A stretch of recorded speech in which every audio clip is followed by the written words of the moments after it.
اما بعد عن سلیمان الفارسی رضی اللہ عنہ قال خطبنا رسول اللہ صلی اللہ علیہ وسلم فی آخر یوم من شعبان فقال یا ایھا الناس قد اظلکم شہر عظیم شہر مبارک فیہ لیلۃ خیر من الف شہر۔ نبی کریم صلی اللہ علیہ وسلم کے جو خطبات ہیں ان میں سے دو خطبے بہت ہی مشہور ہیں۔ ایک آپ صلی اللہ علیہ وسلم نے جب حجۃ الوداع کے موقع پر خطبہ ارشاد فرمایا تھا، وہ خطبہ ہر جگہ اس کو بیان کیا جاتا ہے اور وہ خطبہ بھی بڑا انتہائی اہم خطبہ ہے۔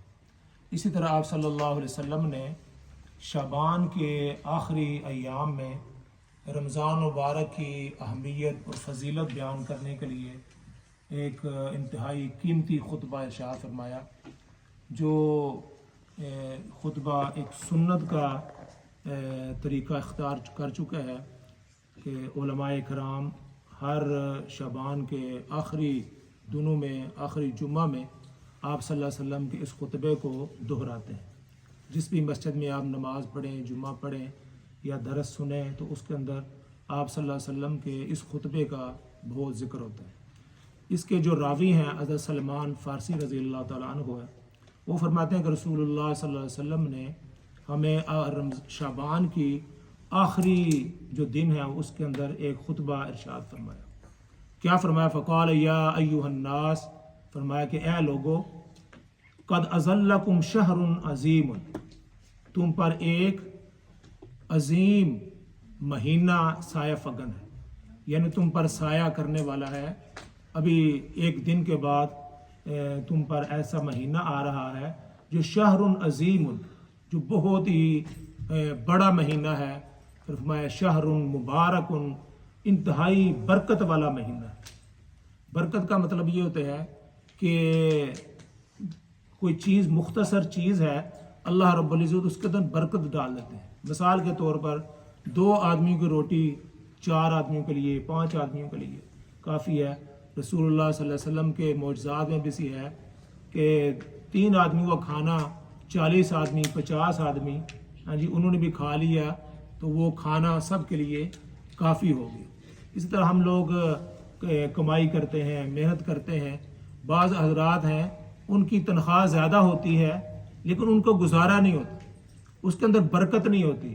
کوئی آدمی ہوتا ہے اس کی تنخواہ مختصر ہوتی ہے، اللہ رب العزت اس کے اندر برکت ڈال دیتے ہیں، وہ سب کے لیے کافی ہو جاتا ہے۔ تو فرمایا کہ اس مہینہ کے اندر اللہ رب العزت جو ہیں وہ برکت عطا فرماتے ہیں ہمارے کھانوں کے اندر، عمر کے اندر، ہمارے چلنے پھرنے کے اندر۔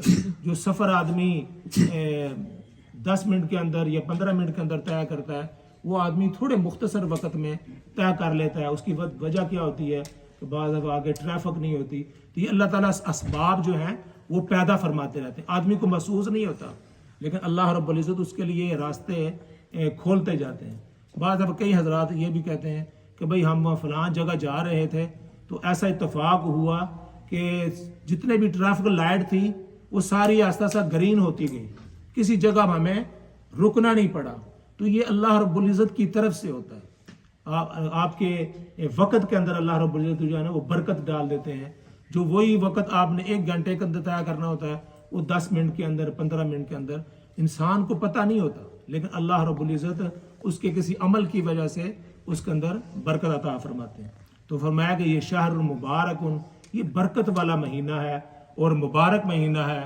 اور فرمایا کہ فیہ لیلۃ خیر من الف شہر، فرمایا کہ اس مہینے کے اندر ایک رات ایسی آنے والی ہے۔ آپ نے اس کو رمضان کے شروع کے اندر ارشاد فرما دیا، لوگوں یاد رکھو اس کے اندر ایک رات ایسی آنے والی ہے، خیر من الف شہر، جو 1000 مہینوں سے افضل۔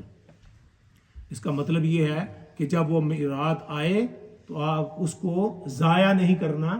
اس رات کے اندر آپ جو ہے نا وہ جاگ کر، وہ بیٹھ کر، نماز ادا کر کے، قرآن کی تلاوت کر کے اس رات کو قیمتی بنایا۔ جب وہ رات آئے گی تو وہ اس کا بھی ذکر کریں گے، وہ جو نبی پاک صلی اللہ علیہ وسلم نے فرمایا کہ وہ رات جو ہے وہ اخیر عشرہ کے اندر ہے، 21ویں ہے، 23ویں، 25ویں، 27ویں، 29ویں، جو آخری عشرے کی طاق راتیں ہیں وہاں اس کا ذکر کریں گے۔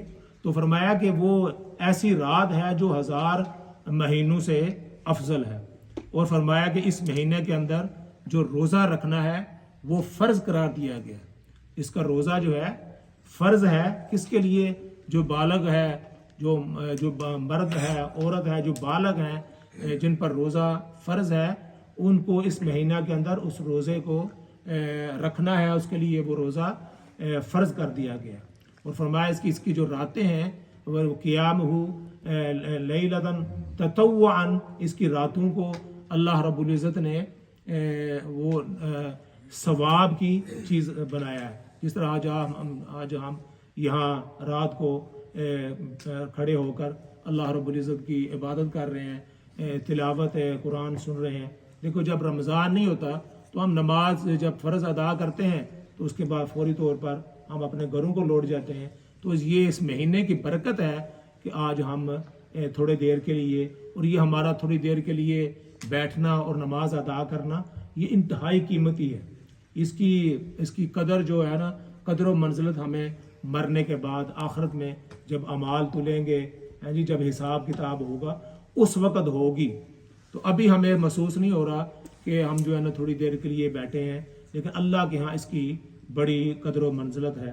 تو میں چاہتا ہوں کہ انشاءاللہ یہ وقت جاری رہے گا کہ یہ خطبہ آپ صلی اللہ علیہ وسلم کا لمبا خطبہ ہے، تو میں نے ابھی تھوڑا مختصر بیان کیا ہے، تو تاکہ تھوڑی سی آپ کی مانوسیت بھی ہو جائے، اور آج پہلا دن ہے، تھوڑی سی مشکل بھی ہوگی، تو انشاءاللہ یہ بیان جو ہے 5-7 منٹ کے لیے جاری رہے گا۔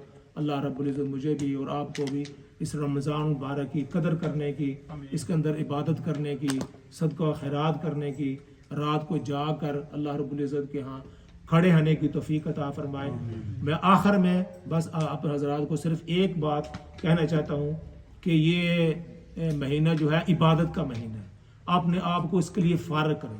اور اس مہینہ کے اندر میں نے پہلے بھی ذکر کیا کہ انسان کو سارا سال جو ہے وہ تہجد کی توفیق نہیں ہوتی۔ جی نبی پاک صلی اللہ علیہ وسلم کے لیے نماز تہجد کو اللہ رب العزت نے فرض فرما دیا گیا، یا ایھا الذین آمنوا یا ایھا المزمل قم اللیل الا قلیلا، کھڑے ہو جائیں، قم اللیل الا قلیلا، رات کو تھوڑی دیر کے لیے کھڑے ہو جائیں، نصفہ او انقص، آدھی رات کو یا اس کا کچھ تھوڑا نزلہ، او زد علیہ، یا تھوڑا زیادہ بھی کر لیں، ورتل القرآن ترتیلا، اور قرآن کی تلاوت کریں۔ تو رسالت مآب صلی اللہ علیہ وسلم رات کو کھڑے ہو کر تہجد کی نماز ادا کرتے تھے۔ تو سارا سال ہمیں تہجد کی توفیق نہیں ہوتی، تو یہ ہمارے لیے موقع ہے کہ صبح ہم سحری کے لیے اٹھتے ہیں تو اس وقت ہم 2 رکعتیں، 4 رکعتیں، 6 رکعتیں، جتنے اللہ رب العزت نے آپ کو توفیق دی۔ تو تہجد کی نماز کا معمول صبح سے آج کل جو آپ شروع ہو رہا ہے تو پورا مہینہ آپ یہ تہیہ کر لیں کہ ہم نے تہجد کی نماز ضائع نہیں کرنی۔ 5:13 پر جو ہے نا وہ سحری کا جو اختتام ہے، اس سے پہلے 4:45 بجے، 4:30 بجے، 4:15 بجے، 4 بجے اب اٹھ جائیں، تو اس کے درمیان جو ٹائم ہے یہ تہجد کا ٹائم۔ اس وقت آپ اٹھے ہوتے ہیں لیکن آدمیوں کو اس طرف توجہ نہیں ہوتی، تو میں آپ کو اس طرف توجہ اس کے دلاتا ہوں کہ تہجد کی نماز لازمی طور پر 2 رکعتیں پڑھیں، 4 رکعتیں پڑھ لیں، وہ پڑھ لیں گے انشاءاللہ، اور اس کا ثواب بہت زیادہ ہے، یہ اللہ کے ہاں مقبول بہت زیادہ ہے۔ اللہ رب العزت آپ کو تہجد گزاروں کے اندر شمار کر لیں گے، اور پھر آپ جب رمضان کا مہینہ ختم ہوگا تو پھر بھی اللہ رب العزت سے دعا مانگتے رہے، یا اللہ جو مہینہ پورا توفیق دی ہے تو آئندہ راتوں کے اندر بھی مجھے توفیق عطا فرمائے۔ تو ضرور اس کے لیے کوشش کریں گے نا، صبح اٹھے جو ہوں گے تو تہجد کی نماز ضرور پڑھ لیں۔ اللہ تعالیٰ مجھے بھی اور آپ کو بھی اس کی توفیق عطا فرمائے۔ وآخر دعوانا ان الحمدللہ۔ کیا وجہ ہے